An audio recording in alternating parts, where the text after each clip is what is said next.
자, 오늘 저희들에게 주신 하나님 말씀은 고린도전서 15장입니다. 고린도전서 15장 1절부터 6절까지의 말씀 스크린 보시면서 함께 읽도록 하겠습니다.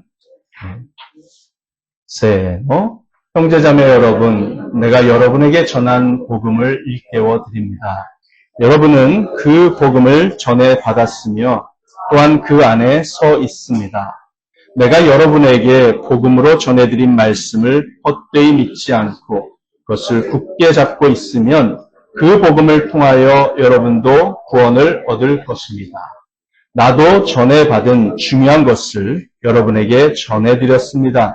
그것은 곧 그리스도께서 성경대로 우리 죄를 위하여 죽으셨다는 것과 무덤에 묻히셨다는 것과 성경대로 사흘날에 살아나셨다는 것과 게바에게 나타나시고 다음에 12 제자에게 나타나셨다고 하는 것입니다.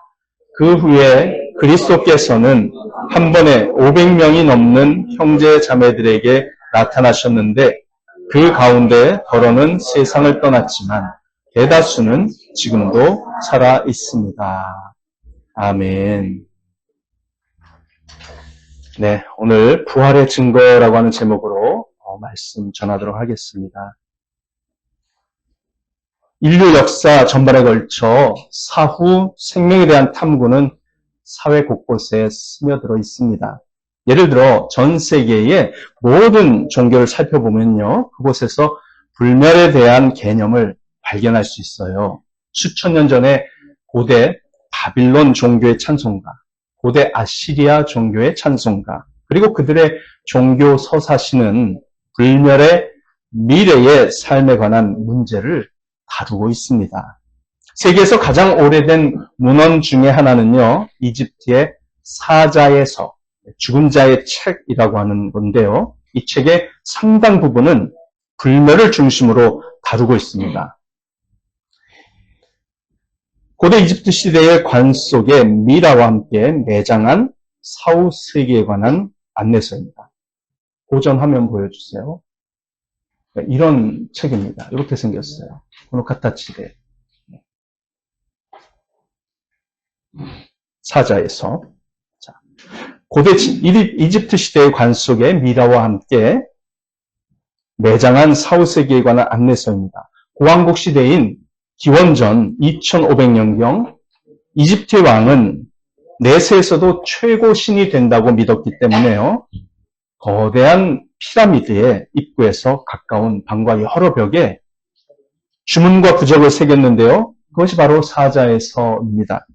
신왕국 시대인 기원전 1600년경에는 현세에서 선행을 쌓지 않으면 내세에 갈 수 없다는 사상이 나타나서요, 죽은 사람에게 이 사실을 가르칠 문구나 그림을 파피루스 갈대 종이에 쓰거나 그려서 관에 넣은 것도 있었는데 그것도 사자의 서입니다. 이집트 사람들은 육체가 보존되지 않으면 영원히 불멸을 누릴 수 없다고 믿었기에 불멸에 합당한 사람들을 미이라로 만들었습니다. 이집트의 투탕카멘 왕의 미이라는요, 수천 년 전의 시신임에도 불구하고 이집트인들의 놀라운 미이라 제작 기술 덕분에 지금도 머리에 머리카락이 그대로 남아있을 정도로 잘 보존되어 있습니다. 나일강 유역의 거대한 피라미드들, 그리고 바위를 깎아 만든 무덤들, 그리고 죽은 자를 정성스럽게 방부 처리한 모습은요, 그 이집트 사람들이 인간의 불멸에 대해 큰 희망을 품고 있었다는 것을 보여주는 것이죠. 인도로 넘어가 볼까요? 인도에서는 기원전 1500년경부터 기록되기 시작하여 기원전 1000년경에 가장 활발하게 기록된 것으로 보이는 힌두교의 경전인 리그베다에다가요, 인간의 불멸에 대한 소망을 기록해 놓았습니다. 리그베다는 인도의 가장 오래된 문헌이고요, 인도 신화의 근원을 이루는데요, 10권 1028개의 시구로 되어 있고요, 자연신 숭배의 찬미가를 중심으로 혼인, 장례, 인생에 대한 노래 등을 포함하고 있어요. 그 이후 초기 힌두교에서 발전된 불교, 이 불교는요, 사후 세계에서의 영혼의 윤회 개념을 도입함으로써 인간의 불멸에 대한 소망을 표현을 하였습니다. 또 고대 이란과 인도, 즉 페르시아에서는요, 조로아스터교가 선한 신과 악한 신 사이의 대립이라는 이원론을 바탕으로 사후 세계를 제시했거든요. 이 조로아스터교에서도 인간의 불멸에 대한 소망이 매우 강렬하게 나타납니다. 한편 고대 그리스 종교에는요, 수많은 신들에 대한 믿음과 그 신들과 함께하는 내세 삶이 그 믿음에 있었습니다. 사실 많은 그리스 사람들은 죽은 사람이 신비로운 강을 건넌다고 믿었는데요. 그 강을 건너기 위해서는 요금을 내야 됐거든요. 요금. 그래서 그 요금을 내라고 그리스 사람들은 죽은 사람들의 시신의 이빨에다가 동전을 이렇게 딱 껴놨어요. 동전을 껴놓는 게 관습입니다. 우리나라 사람들도 죽은 사람 장례식 치를 때 지폐 이렇게 주잖아요. 왜 그래요? 노잣돈 하라고. 비슷한 개념이죠. 일본과 한국과 중국에서는 불멸에 대한 믿음이 조상 숭배의 형태를 띄었다 볼 수 있습니다. 인간은 죽은 뒤에도 사라지지 않고 그 영혼이 신이 된다고 믿었던 것이죠. 그래서 신이 된 조상들로부터 축복을 받아내기 위해 그토록 조상들에 대한 제사를 지속하고 거기에 매었던 것입니다. 그것이 유교나 조상 제사의 근본적인 신앙이에요. 미국의 원주민 문화에서는 종종 아메리칸 인디언이 화살, 그리고 종종 조랑말과 함께 매장되었다고 하는데요. 그것은 이유가 있습니다. 그 죽은 인디언이 행복한 사냥터에 도착했을 때 활과 화살과 조랑말이 없으면 사냥을 할 수 없기 때문에 죽은 다음에도 사냥을 하라고 그걸 함께 묻어줬던 것입니다. 그런 불멸에 대한 신앙이 있어요. 보시다시피 삶이 단지 이것에만 국한된 것이 아니라는 사실은 수천 년에 걸친 여러 종교의 의식들을 통해서 인간의 삶에 항상 커다란 차이를 만들어 왔습니다. 인간은 자신이 흙으로 돌아갈 날만을 기다리는 원형 물질의 집합체에 불과하다는 그런 가정, 그런 생각에 결코 만족하지 않았습니다. 인간은 항상 그보다 훨씬 더 위대한 존재가 되고자 갈망해 왔던 것이죠. 연을 날리던 한 시각장애인 소년이 있었어요. 어떤 사람이 그 소년에게 이렇게 물었습니다. 얘야, 연도 보이지 않는데 어떻게 연이 거기 있다는 걸 알지? 그랬더니 소년이 이렇게 대답했습니다. 손에 닿는 줄에 그 팽팽하게 당기는 힘을 느낄 수 있으니까요. 인간도 마찬가지입니다. 오랜 세월 인간은 불멸을 이해하지 못할 수도 있고 죽음 너머의 세상에 대해서도 자세히 아는 것이 불가능할 수도 있겠습니다만 그의 영혼과 의식 세계에서는 죽음 뒤에도 무언가가 있다라고 말하는 당기는 힘을 느끼면서 살고 있었다고 우리가 인정할 수 있습니다. 모든 종교의 경전 중에서도 사후세계와 불멸에 대해 가장 구체적이고 일관적인 설명을 주는 것이 바로 성경이고요. 그것이 기독교의 가장 큰 특징 중에 하나입니다. 인간의 부활에 대한 믿음은 기독교에만 있는 독특한 믿음입니다. 불교도들은 그것을 주장하지 않습니다. 부처의 죽음에 관한 최초의 기록을 남긴 고대의 책에는 이렇게 적혀 있어요. 부처가 죽었을 때 아무것도 남지 않는 완전한 소멸과 함께 죽었다라고요. 모하메드, 이슬람교의 창시자죠. 모하메드도 기원 후 632년 6월 8일 메디나라는 곳에서 사망했는데요. 그의 무덤은 매년 수만 명, 수십만 명의 독실한 무슬림, 이슬람교 순례자들이 방문하는 곳이죠. 그러나 20억 명도 넘는 이슬람 교도 중 그 누구도 모하메드가 무덤에서 살아나왔다고 주장한 사람이 없습니다. 유대인, 유대교죠. 유대교, 불교, 그리고 세계의 다른 모든 종교의 신자들은 그들의 창시자가 무덤에서 살아나지 않았다는데 다 동의합니다. 유대인들은 모세가 다시 살아났다고 주장한 적이 없습니다. 하지만 유일하게 자신의 종교의 창시자가 무덤에서 다시 살아났다고 주장하는 종교가 있는데 그것이 바로 우리 그리스도교입니다. 성경은 예수 그리스도께서 죽음으로부터 부활하셨다고 기록합니다. 마태, 마가, 누가, 요한복음의 결론이 그것이죠. 또한 오늘 우리가 읽은 고린도전서 13장의 핵심 내용이기도 합니다.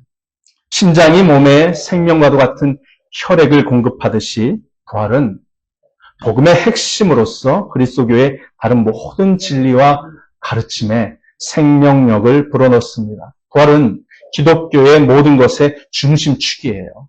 부활을 빼면 사실 기독교는 희망사항에 불과한 생각과 쓸모없는 인간 철학으로 전락할 수밖에 없습니다. 예수 그리스도의 부활은 교회를 탄생시켰고 교회의 성도들의 진실된 교제를 가능하게 했습니다. 교회는 지난 2000년 동안 예수님이 죽음에서 부활하셨다는 사실을 계속해서 기념해 오고 있습니다. 부활절 때만 예수님의 부활을 기념하는 것이 아니죠. 성찬식과 세례식 때도 그것을 강조합니다. 특히 세례를 줄 때마다 많은 교회들이 물속으로 들어가 다시 물 밖으로 나오는 세례식, 즉 예수님의 부활을 묘사하는 물세례, 자신의 영적인 재탄생을 묘사하는 물세례를 받습니다. 저희 교회처럼 약식으로 머리에 물을 적시는 세례식을 할지라도요, 그 의미를 다 가르쳐 줍니다.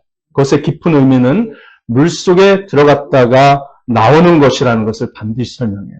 그처럼 예수님이 죽음에서 부활하셨고 우리도 성령으로 죽은 사람에서 영적으로 산 사람으로 거듭나게 하셨다라는 것을 표현하는 게 세례식이라는 거죠. 이처럼 부활이 우리 신앙의 핵심입니다.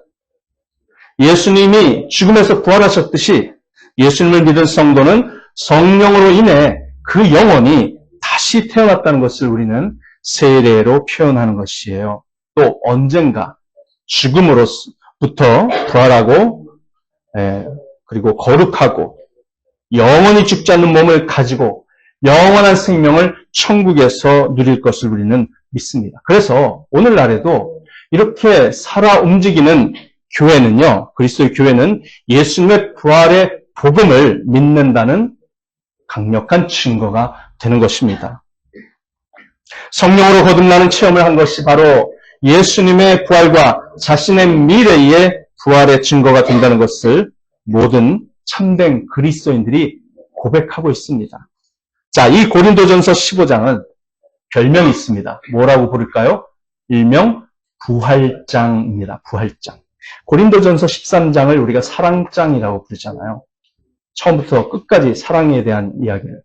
근데 이 고린도전서 15장도요, 1절부터 총 18절까지의 긴 내용을 부활에 대해서 자세히 설명하니까 부활장입니다. 사도 바울은 이 고린도전서 15장을 왜 썼을까요? 이렇게 길게 왜 썼을까요? 그것은 고린도 교회의 당시 들어온 잘못된 신앙에 대해 바울이 반박하고 성도들을 참된 신앙으로 이끌기 위해서였습니다. 고린도 교회 성도들은 누구나 예수 그리스도의 부활을 믿었어요.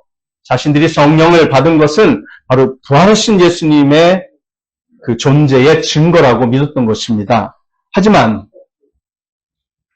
기원전 몇백 년 전의 인물인 철학자 플라톤, 유명한 철학자 플라톤이 있잖아요. 그 플라톤의 영혼 육체 이원론에 의해서 육체를 지극히 더럽고 불필요한 것으로 믿고 있었던 그 그리스 사람들은요, 고린도 지역에서도 똑같이 그렇게 살면서 그 철학을 믿고 있었습니다. 그래서 그 영혼 육체 이원론 때문에 인간의 부활은 믿을 수가 없었던 것이죠. 왜냐하면 인간이 죽으면 영혼이 비로소 더러운 육체로부터 드디어 해방이 되는 것인데 왜 그 더러운 족쇄와도 같은 육체를 다시 가지게 되어야 하느냐라는 반발심을 가졌던 것입니다. 그래서 고린도 교회 일부 성도들이 예수님의 부활은 사실이지만 성도들이 부활한다는 것은 잘못된 것이라고 주장하기 시작했던 것이에요. 바울은 그것을 바로잡아 주려고 이 15장을 썼습니다. 오늘 저희가 읽지는 않았지만 고린도전서 15장 12절 이하의 내용을 보십시오. 자, 12절부터 18절까지입니다. 먼저 12절 보시겠습니다. 그리스도께서 죽은 사람 가운데서 살아나셨다고 우리가 전파하는데 어찌하여 여러분 가운데 더러는 죽은 사람의 부활이 없다고 말합니까? 바울이 이렇게 얘기했어요. 이러한 잘못된 신앙은 기독교 신앙의 모든 기반을 무너뜨리게 되므로 바울은 그러한 오류에 대해 매우 엄중하게 대처해야만 했습니다. 그래서 바울은 계속 말합니다. 13절입니다. 죽은 사람의 부활이 없으면 그리스도께서도 살아나지 못하셨을 것입니다. 그리스도께서 살아나지 않으셨다면 우리의 선포도 헛되고 여러분의 믿음도 헛될 것입니다. 우리는 또한 하나님을 거짓되이 증언하는 자로 판명될 것입니다. 그것은 죽은 사람이 살아나는 일이 정말로 없다면 하나님께서 그리스도를 살리지 아니하셨을 터인데도 하나님께서 그리스도를 살리셨다고 하나님에 대하여 우리가 증언했기 때문입니다. 죽은 사람이 살아나는 일이 없다면 그리스도께서 살아나신 일도 없었을 것입니다. 그리스도께서 살아나지 않으셨다면 여러분의 믿음은 헛된 것이 되고 여러분은 아직도 죄 가운데 있을 것입니다. 그리고 그리스도 안에서 잠든 사람들도 멸망했을 것입니다. 라고 바울은 말합니다. 미래에 성도들이 죽음으로부터 부활한다고 하는 육체의 부활을 믿지 못하면 그리스도께서도 부활하지 않았을 것이라고 바울은 말합니다. 그러면 결국 어떻게 되나요? 결국 하나님을 거짓말쟁이로 만드는 꼴이 되고 그리스도인의 믿음도 헛되어서 모든 죄를 용서받지 못하는 상태가 되고 이미 세상을 떠난 그리스도인들의 영혼도 멸망하고 말 것이라고 바울은 강조했습니다. 왜냐하면요, 영혼이 없는 육체가, 그죠? 영혼이 없는 육체가 아무 의미가 없듯이 육체가 없는 영혼도 의미가 없다는 것이 성경의 가르침이기 때문에 그렇습니다. 부활하신 예수님은 거룩한 육체, 죽지 않고 병들지 않고 썩지 않고 죄를 짓지 않는 육체에 대한 소망을 친히 우리에게 보여주지 않으셨습니까? 여러분 한번 이렇게 생각해 보세요. 만약 제가 어느 날 아침 여러분에게 이렇게 선언한다면 여러분은 어떻게 하시겠습니까? 자, 제 말 한번 들어보세요. 성도 여러분, 조금 제가 민감한 얘기를 하려고 합니다. 잘 들어보시고 여러분의 거취를 결정하십시오. 제가 성경을 다시 자세히 검토해 봤는데 부활이라는 것은 사기극이었습니다. 여러분은 부활하지 않을 것이며 죽음으로 모든 것이 끝납니다. 천국도 없습니다. 하지만 다음 주에는 제가 성경을 가지고 지혜롭고 의롭게 삶을 사는 법에 대한 성경 공부와 설교를 할 테니 여러분 꼭 참석해 주세요. 이런 얘기 들으면 여러분 어떻게 하시겠습니까? 네? 이 교회 남아 있으시겠어요? 솔직한 말로 저도 안 남습니다. 네. 부활을 안 믿으면 제가 뭐하러 목사를 하나요? 다른 일로 돈도 더 많이 벌 수 있고 편하게 살 수 있는데 그렇지 않나요? 여러분들도 아마 이럴 거예요. 아니 성경과 교회가 영생과 부활을 약속하는 것이 아니고 단지 이 세상에서의 삶에 대해서만 가르쳐주는 것이라면 나는 여기서 시간 낭비할 생각 없어요. 교회보다 더 좋은 데 많습니다. 빠이빠이 하면서 떠나실 분들도 많을 것 같습니다. 그렇죠? 안영재 권사님. 제일 고개를 확실하게 끄덕여 주셔서 저하고 동감. 자, 바울은 오늘 우리가 읽은 고린도전서 15장 1절부터 6절에서 부활에 대한 세 가지 증거를 제시합니다.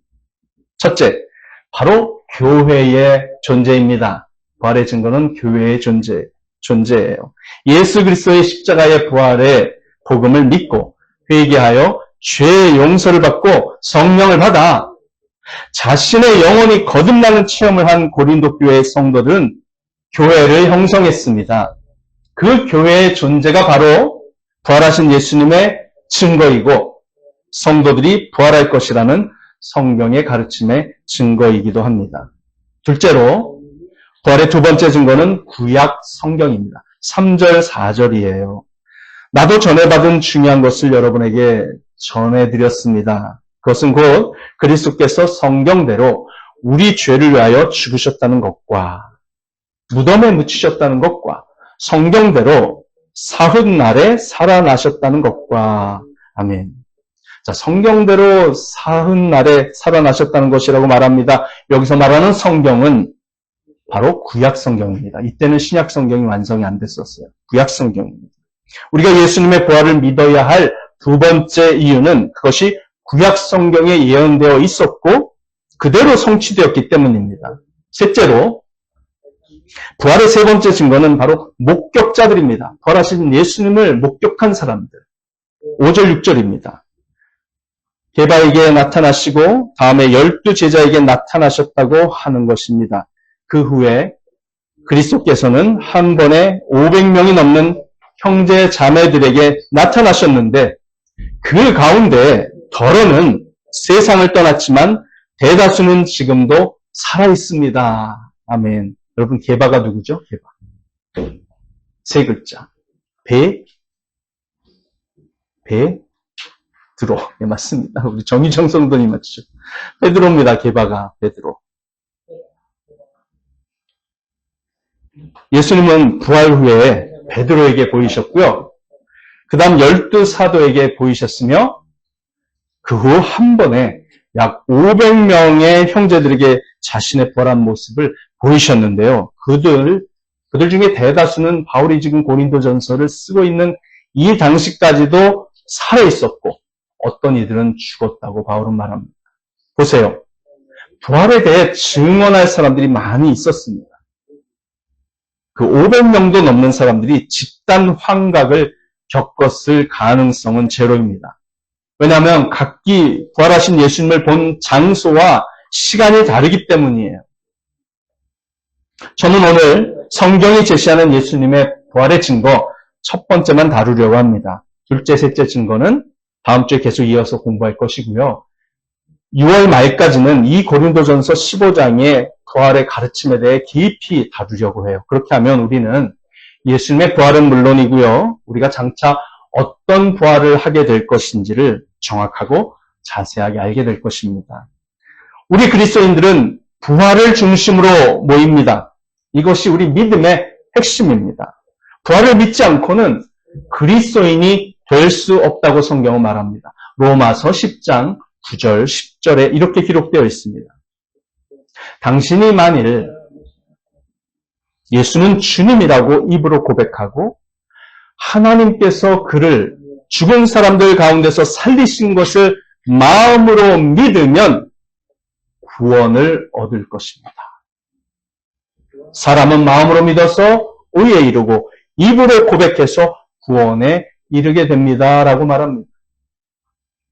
신자의 구원은 예수님의 부활에 대한 그 사람의 믿음에 달려 있습니다.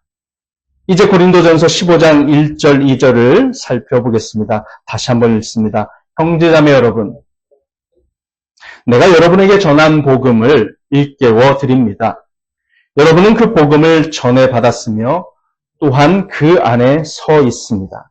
내가 여러분에게 복음으로 전해드린 말씀을 헛되이 믿지 않고 그것을 굳게 잡고 있으면 그 복음을 통하여 여러분도 구원을 얻을 것입니다. 아멘. 형제 자매 여러분이라는 말은요, 이 15장과 이전 장을 구분하는 그리스어 표현입니다. 이것은 완전히 새로운 주제로 들어갔다는 것을 암시하는 시작 문구인데요. 바울은 형제들을 사랑과 애정의 표현으로 거기에 집어넣었습니다. 그는 뭐라고 얘기하죠? 내가 여러분에게 전한 복음을 일깨워드립니다 라고 말하는데요. 이것은 매우 강하게 강조된 표현입니다. 다르게 표현하면 나는 여러분에게 복음을 정확하게 다시 상기시켜드리고 싶습니다. 지금 바울이 흥분했어요. 정확하게 다시 상기시켜드리고 싶습니다 라는 뜻이에요. 바울은 지금 12절에 나온 잘못된 신앙을 주장하는 신자들을 교정하고 그들의 잘못된 신앙으로부터 고린도 교회 그 성도들을 지켜내기 위해서 다시 복음의 핵심 내용을 짚어서 말하고 있는 거거든요. 왜냐하면 그 복음의 핵심 내용은 12절에 잘못된 신자들도 처음에 다 동의한 내용이기 때문에 그렇습니다. 바울은 고린도 교회의 모든 신자들로 하여금 같은 내용에 동의하게 한 다음에 모두가 동의했는데 왜 그것을 문제 삼느냐를 묻습니다. 그것은 매우 지혜로운 논증 방식이지요. 바울은 이렇게 말합니다. 나는 여러분에게 예수 그리스도의 십자가와 부활을 가지고 설교했습니다. 여러분은 그것을 받아들였고 그 진리 때문에 회개했으며 성령을 받아 거듭났으며 그 진리를 바탕으로 구원을 받았고 지금 고린도 교회라고 하는 가시적인 공동체를 이루고 있습니다. 맞죠? 라고 바울이 말한 거예요. 여러분 1절 끝부분을 보세요. 여러분은 그 복음을 전에 받았으며 또한 그 안에 서 있습니다. 자, 이렇게 말합니다. 이제 누군가 복음을 받아들일 때 어떤 일이 일어날까요? 요한복음 1장 12절은 이렇게 말합니다. 그러나 그를, 예수 그리스도를 맞아들인 사람들, 곧 그 이름을 믿는 사람들에게는 하나님의 자녀가 되는 특권을 주셨다라고 말합니다. 그래서 고린도 교회 성도들은 그 십자가와 부활의 복음을 받아들이고 하나님의 자녀가 됐습니다. 첫째로, 그들은 그 복음을 전해받았어요. 두 번째로, 그들은 그 안에 서 있습니다. 자, 서 있다는 이 표현은 완벽한 현재 시제입니다. 고린도 교회 성도들이 십자가와 부활의 복음을 믿는 신앙에 있어서 전혀 변하지 않았다는 사실을 바울이 강조합니다. 그뿐이 아닙니다. 2절입니다. 지금 고린도 교회 성도들은 예수님의 십자가 부활에 대해서는 전혀 의심하지 않아요. 자기들이 부활할 것만 믿지 않는 거예요. 그래서 그 믿음 안에 서 있다고 바울이 얘기하는 겁니다. 자, 근데 2절 끝에 보세요. 내가 여러분에게 복음으로 전해드린 말씀을 헛되이 믿지 않고 그것을 굳게 잡고 있으면 그 복음을 통하여 여러분도 구원을 얻을 것입니다. 아멘. 자, 여러분도 구원을 얻을 것입니다. 라는 문장은요, 그리스어 원문을 보면 수동태 2인칭 복수 현재형입니다. 그걸 감안해서 다시 번역을 하면 이렇게 돼요. 여러분은 지금 구원을 받고 있습니다. 여러분은 지금 구원을 받은 상태에 있습니다. 라는 뜻이에요. 다시 말해 그리스도의 죽음과 부활의 복음과 진리에 대한 여러분의 신앙과 헌신으로 인해 여러분은 구원의 소유자가 된 상태입니다. 라고 말한 것이죠. 그런데 바울은 2절에 흥미로운 말을 덧붙여요. 내가 여러분에게 복음으로 전해드린 말씀을 헛되이 믿지 않고 그것을 굳게 잡고 있으면 이라고 조건을 답니다. 바울은 만약 내가 당신에게 복음으로 전해드리고 설교한 말씀을 굳게 붙잡고 있다면 그리고 당신의 믿음이 헛되고 무가치하고 효과가 없는 공허한 믿음이 아니라면 이라는 말을 덧붙인 것이죠. 굉장히 중요한 문구입니다. 이와 관련해서 신약 성경의 가르침의 구조를 좀 더 이해하기 쉽게 제가 설명해 드리겠습니다. 어떤 성도들은 이렇게 질문하고 싶을 거예요. 그 믿음을 굳게 붙잡지 않으면 구원을 잃어버릴 수 있다는 뜻인가요? 혹은 헛된 믿음이란 무슨 뜻인가요? 하나님께서 얘야 미안하다. 너는 네가 진심으로 예수를 믿었다고 생각했는지 모르지만 내가 보니까 너의 믿음은 헛된 믿음이었어 라고 말씀하실 수 있다는 뜻인가요? 라고 질문하고 싶으실 겁니다. 제가 지금은 대답하지 않겠습니다. 그 의미를 풀어서 알려드릴 테니까 여러분이 마음으로 잘 그 뜻을 취하십시오. 신약 성경에는 항상 확신과 추정 사이에 균형이 있습니다. 확신과 추정. 내가 구원받았다는 것을 확신할 수 있고 추정할 수 있는데 그것에 대한 균형이 있어요. 신약 성경을 보면 하나님께서 믿는 사람을 그리고 그가 받은 영생과 구원을 끝까지 잃지 않고 지켜주시기 위해 행하시는 일이 있고요. 그리고 믿는 사람이 자기 자신의 믿음을 지키기 위해 행하는 일이 있는데 그 사이에는 항상 균형이 있습니다. 하나는 하나님의 관점에서 구원을 바라본 거고요. 또 다른 하나는 인간의 관점에서 구원을 바라보는 겁니다. 여러분, 바울이 쓴 로마서 8장 30절을 보시면 이것은 하나님의 관점에서 한 말이에요. 보십시오. 제가 읽습니다. 그리하여 하나님께서는 이미 정하신 사람들을 부르시고 또한 부르신 사람들을 의롭게 하시고 의롭게 하신 사람들을 또한 영화롭게 하셨습니다. 아멘. 자, 바울은 이렇게 말합니다. 너희가 하나님에 의해 부르심을 받아 구원을 받았고 교회 안에 속해 있다면 너희가 구원을 받기로 이미 예정된 자들이기 때문이다. 라는 말이죠. 그리고요. 너희가 예정된 자들이고 부르심을 받았다면 너희는 하나님에 의해 의롭다함을 받아 무죄라고 선언을 받을 것이다. 그리고 너희가 의롭다함을 받으면 너희는 또한 영화롭게 되어 천국에 들어갈 것이다 라고 말한 거예요.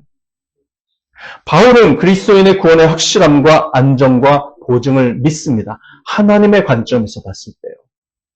그는 하나님께서 여러분의 구원을 끝까지 지켜주신다는 사실을 믿습니다. 그러나 다른 한편으로 인간의 관점에서 구원을 보자면 바울은 또한 진정한 그리스도인은 계속 자신의 믿음을 유지한다고 말합니다. 즉 어떤 신자가 참으로 구원받은 사람인지 아닌지를 알려면 그가 십자가와 부활의 복음을 믿는 믿음, 예수 그리스도께 대한 믿음을 유지하는가를 보면 된다는 것이에요. 참으로 구원을 받은 사람은 천국과 지옥에 대한 믿음을 유지하고요. 교회를 떠나지 않을 것입니다. 한동안 믿음을 유지하다가 교회 생활하다가 불신앙으로 완전히 뒤바뀐 채 그 상태로 다시 예수님과 교회로 돌아오지 않고 죽은 사람은 뭘 증명하는 걸까요? 처음부터 그 사람은 구원받지 못했던 사람이라는 것을 증명할 뿐입니다. 그는 헛된 믿음을 가진 사람이었던 것입니다. 그는 쓸모없는 믿음, 무의미한 믿음을 가지고 있었고 달리 말하면 확신이 없는 믿음을 가지고 있었던 것입니다. 진짜로 예수님의 십자가 부활을 믿었던 게 아니고 믿는 것처럼 보이는 교회 생활을 했을 뿐이라는 걸 증명하는 것이지요. 자, 이 균형이 여러분 이해되시나요? 예수님이 돌아가셨다가 다시 살아나셨다고 믿는다. 그렇게 고백하면서도 그리스도인이 아닌 사람들이 있습니다. 많지는 않아요. 네, 있어요. 저는 그런 사람들을 조금 알고 있습니다. 그들은 그리스도인이 아닙니다. 왜일까요? 그들의 믿음에는 헌신이 없기 때문입니다. 인간적인 측면에서 구원을 바라본다면 구원을 받은 참 믿음은 반드시 하나님께 대한 헌신을 낳습니다. 헌신과 열심을 가진 신앙생활과 행동으로 구원을 받는다는 뜻이 아니니 오해하지는 마십시오. 헌신과 열심을 가진 신앙생활로 구원을 받는 게 아니에요. 그 반대입니다. 오직 믿음으로 구원을 받고 오직 하나님의 은혜로 구원을 받습니다. 하지만 그런 은혜로 말미암은 믿음은 반드시 하나님께 대한 헌신과 열심을 낳게 되어 있다는 뜻입니다. 그러므로 스스로의 신앙을 점검하는 방법은 자신에게 하나님과 교회에 대한 헌신과 열심이 없다면 무언가 십자가와 부활의 복음에 대한 그 믿음에 문제가 있는 건 아닌가. 혹시나 예수 그리스도와의 인격적인 만남과 관계에 문제가 있는 것 아닌가 하고 스스로의 신앙을 의심해보고 점검해보는 것이 필요하다는 것이죠. 그래서 행함이 없는 믿음은 죽은 믿음이라는 야고보서 2장의 말씀이 나온 것이에요. 여러분, 예수님의 부활의 가장 강력한 첫째 증거는 교회의 존재입니다. 교회의 존재. 예수님께서 부활하셨고 그리스도인의 마음속에 주인으로 살아 계시기 때문에 신자는 계속해서는 의심과 죄 가운데 살 수는 없습니다. 그리고 참된 신자는 예수 그리스도의 교회를 사랑하고 교회를 세우기 위해 헌신합니다. 왜? 교회는 그리스도의 몸이기 때문에요. 그리고 그것이 순교를 당하면서도 성경과 신앙과 교회를 지난 2000년 동안 지켜온 우리 믿음의 선배들의 신앙의 이유이자 원인입니다. 물론 그 교회 안에는 가짜 신자들도 일부 있을 수 있습니다만 세계 인구의 30%에 달하는 그리스도교 신자들은 예수님의 부활의 강력한 증거입니다. 한번 생각해 보십시오. 살아계신 그리스도께서 그들의 마음속에 계시지 않았다면 누가 그들을 그렇게 변화시킬 수 있었겠습니까? 여러분, 고린도 교회 지역에 살고 있었던 그 고린도 교회 성도들이 어떤 자들이었는지 아세요? 고린도 전서를 쭉 읽어보면 그들은 도둑놈들이었습니다, 원래. 물건을 잘 훔치는 사람들이었어요. 그들은 동성애자들이 많았습니다.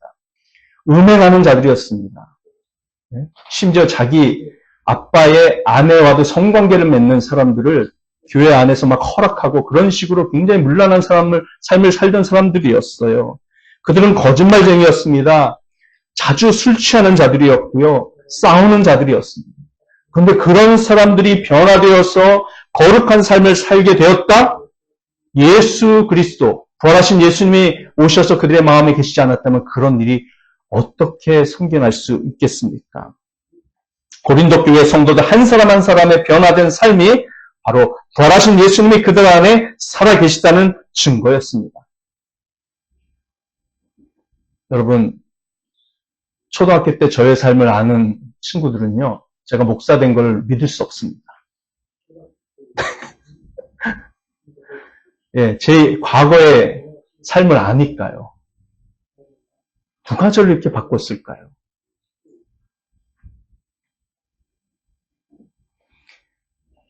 저는 우리 한 사람 한 사람이, 이 자리에 앉아있는 한 사람 한 사람이 진짜 그리스도인이라면 바로 예수님께서 죽음에서 부활하셨다는 사실을 증명하는 가장 위대한 주관적 증거가 바로 저와 여러분들이라고 믿습니다. 제가 예수님을 믿지 않았다면, 예수님께서 저를 변화시키지 않으셨다면 저는 지금과 달리 매우 세속적인 삶을 살았을 것이에요. 옥스퍼드 대학교의 HDA 메이저라고 하는 자가 그의 저서 예수님의 사명과 메시지에서 이렇게 썼습니다. 예수님의 십자가 처형이 제자들의 그분을 향한 경험을 끝낸 것이라면, 즉 제자들이 예수님의 십자가를 보고 예수님을 따르는 것을 거기서 중단했더라면 기독교 교회가 어떻게 생겨날 수 있었을지 알기 어렵습니다. 그 교회는 능력 있는 하나님의 아들에 의해 세워졌습니다. 라고 썼어요. 예수님의 부활이 없었다면 교회는 바로 그 자리에서 죽었을 것이라는 뜻이죠. 위대한 역사학자 케네스 라투렛은 그의 저서 기독교의 확장사에서 이렇게 말합니다. 예수님의 부활에 대한 제자들의 확신과 또한 그들이 부활하신 예수님을 보고 그분과 이야기를 나눴다는 사실이 예수님의 제자들을 죽음의 절망에서 벗어나게 했고 예수님께서 시작한 그 거룩한 운동이 영속화되는 계기가 되었습니다라고 썼습니다. 그 증거가 바로 아이노머리 교회와 저와 여러분인 줄 믿습니다.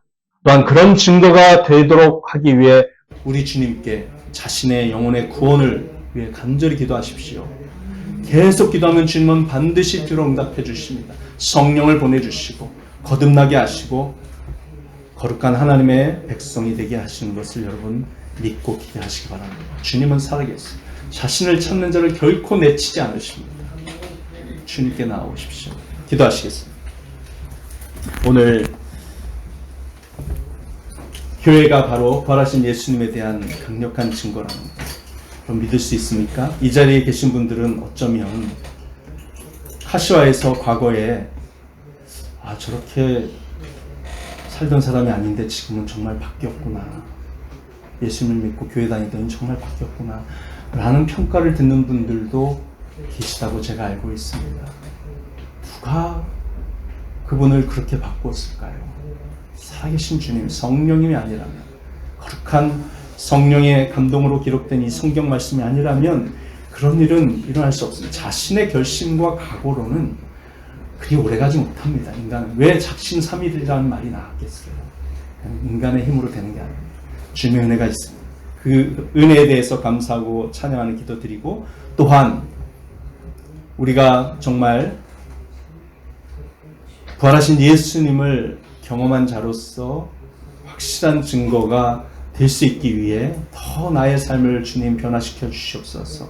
기억나는 여러분의 불순종과 하나님께 대한 반항심과 은근한 불순종들, 이런 것들에 대해서 회개의 기도하시고, 또한 우리 아이노머리 교회가 참으로 성령으로 거듭난 변화된 그리스도인의 공동체가 되어서 더 많은 사람들을 구원하는 일에 주님 앞에 쓰임받는 교회가 되게 달라고 간절히 기도해 주시기 바랍니다.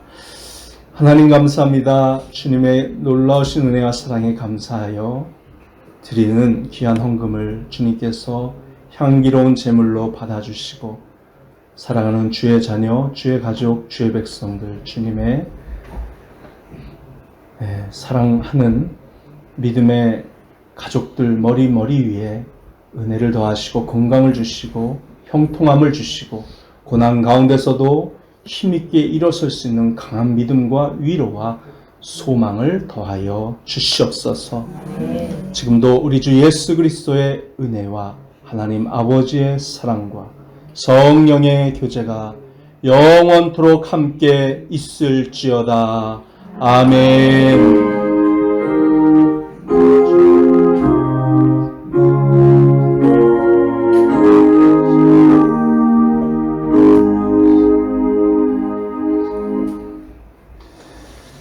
와린 시마스 아리가또 고자이마시타.